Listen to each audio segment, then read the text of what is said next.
Hey guys, it's Chelsa Messenger with Picks and Parlays. We're talking college hoops headed to Ohio State, where the Buckeyes are hosting Indiana. We've got a promo code. The code is LOVE for 20% off the entire site at picksandparlays.net. Ohio State is favored -6.5. The total is 139.5.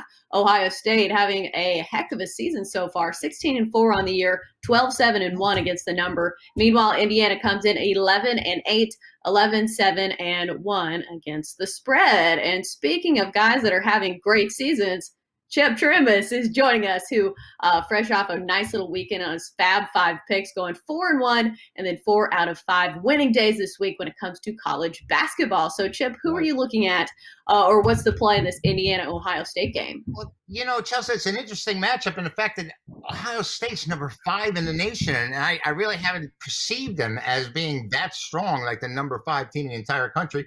They are 16-4. 9-1 at home straight up, coming off a nice win against Maryland.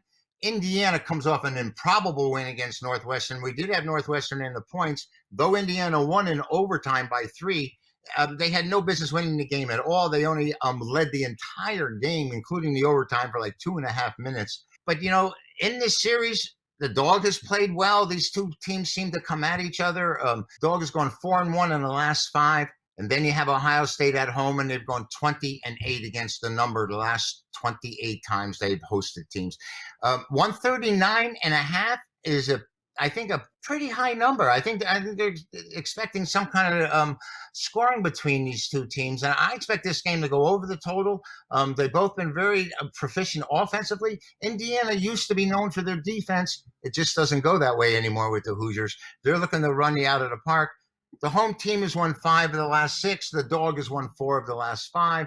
Those clash. I'm going to play this game over the total. I think 139. I think they're trying to get you to stay under. I'll play this game to be in the 70s for both sides. Over. Yeah, I think when you see a spread of around 6 or anything below 8, we're talking about games that could be decided by free throws at the end. So that's always good when you're playing the over. At least if these teams are shooting decently from the free throw line. It looks like Ohio State is pretty solid at 76%. Indiana, not so much at 66%. But two offenses that are averaging well above 70 here. And plus, I think it's getting to that point in the season where these teams are really trending in the right direction. They're getting their freshmen on pace with the rest of their team, because when you look at a lot of these really talented squads, it seems like down the stretch, that's when their freshmen really start clicking, because obviously, it's their first year there.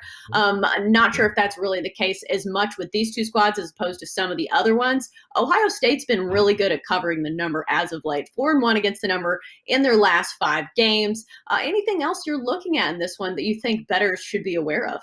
No, like you said, these two teams are both, well, Indiana's 11-8 is not quite as impressive as Ohio State. And like I said before, my first impression is that, wow, Ohio State's number 5 in the nation. And I hadn't really thought about them as being one of the Elite 8, shall we say. Maybe they will be. The Big Ten is a really tough conference. And this game may mean a lot more to Indiana than it does to Ohio State. Yeah, even though I will say when it comes to rankings, it just seems like Gonzaga and Baylor are just the top tier. And then the rest of the teams, it's kind of up for debate when it comes to the next tier of teams. But I think Ohio State's pretty solid. At least they have been playing solid lately. But that's going to wrap it up for our college hoops talk here on Picks and Parlays. Great stuff from Chip Chirimbes. As always, we're hoping for another winning week from Chip. Chip, thanks for joining us.